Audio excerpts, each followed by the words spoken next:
Unboxing of my Ninja Shark Flex Freeze. So guys, samahan niyo ako mag-unbox ng ating hindi ko alam kung anong tawag. Anong tawag dito, Mal? Hindi Ninja Freeze. Ito.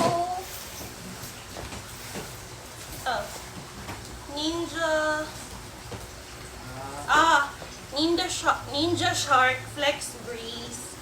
So, high velocity cordless and corded fan. Wow! Ito na guys, unbox natin siya. So, may kasamang pamphlet and screw. Sabi nung nagtinda is ito na yung magagamit natin para paglilinisan. Then, ito yung charger niya guys. So, nakakabit na yung adapter niya and remote. So, yes, may remote tayo. And my free bag. So, yung bag is, I believe, lagayan niya pag kunyari magka-camping tayo. Ganun. So, para siya may egg, may egg container. So, set aside. Ito na siya, guys. Here. Ito na ang ating Ninja Shark Breeze. So, let's try it here. Kailangan natin siyang, basahin natin yung mga instructions niya.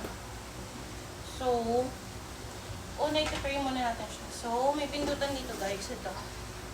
Ayan o. So, may on, then rotation, din yung speed ng fan. So, on muna natin siya. There, oh, kita nyo? Oh my God. So, I think this is number 1 muna. Na nakikita nyo, may ilaw siya.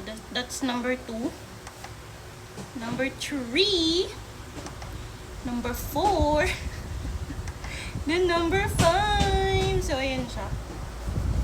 So, try muna natin siya dito, guys. So, kikita nyo, hindi pa siya stand fan, pero possible siya maging stand fan, right?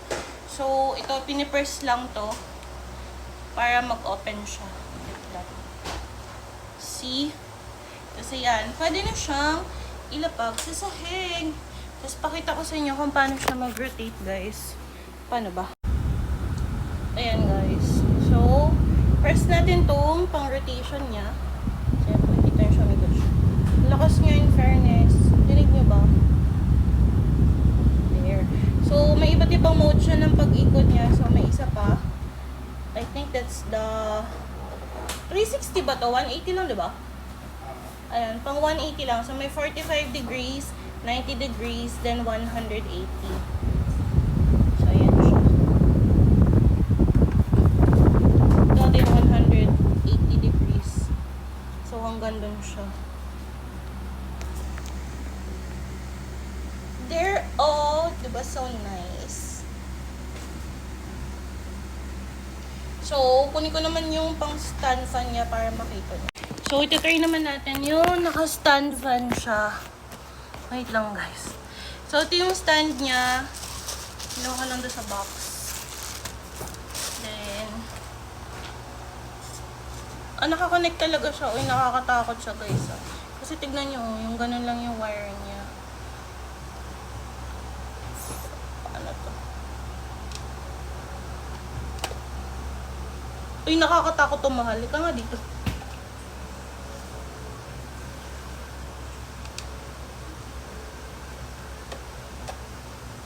Paano siya? Paano siya? Dandan na. Malakas kasi ito guys eh. Malakas siya.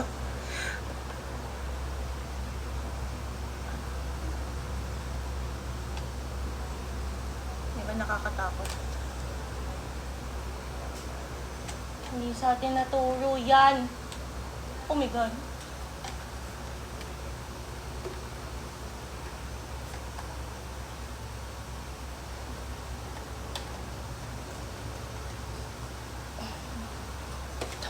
So happy with my purchase. Ano siya itaas? Ba't di ko mataas? Ayun. Tiningala ko na siya. Nagawa mo? Ay. Paano? So, yun siya. Ito yung stand din.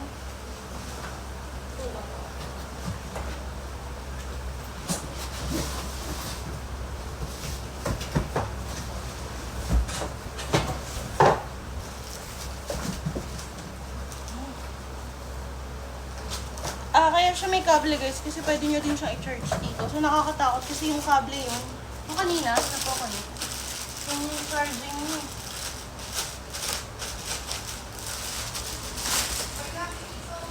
Eto na ma, ginagawa ko na. Sobrang bigat nito. So, Pulutan ko yan. tapos, Pakita mo. ano? Kumagkabit. Ito yung maliit. Oh, ba't di siya? Yan. So, nakabit na siya, guys. Then, kunin mo na yan. So, let's say, pag gagamitin nyo lang sa bahay, ayan siya. So, stand fan na siya. Uy!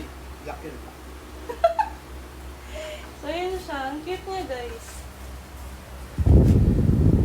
So, ito, may mga ano din. Wait lang. So, yan din, guys. So, pag, tinignan nyo, meron din siyang instructions. Like, pag fully charged yung battery niya, parang naka-color white siya. Pag 99%, up to 51% color green. Then, pag 50 to 21 na, so color orange na siya. Then, pag needs to charge na, in color red na siya. So, currently, wala akong nakikita. Pindutin natin tong rotation. And color green pa siya. So, may ano pa to? Ang tawag dun, factory battery pa siya. So, naka-speed lang siya ng 3. So, pwede pa nating taasan yan. Ay, mali. There. Ayan siya. Diba nice? Ang ganda nito, guys. Promise. Ninja Shark. Back in the Mern. Ang ganda nito. Goodbye talaga, promise. So, yun lang.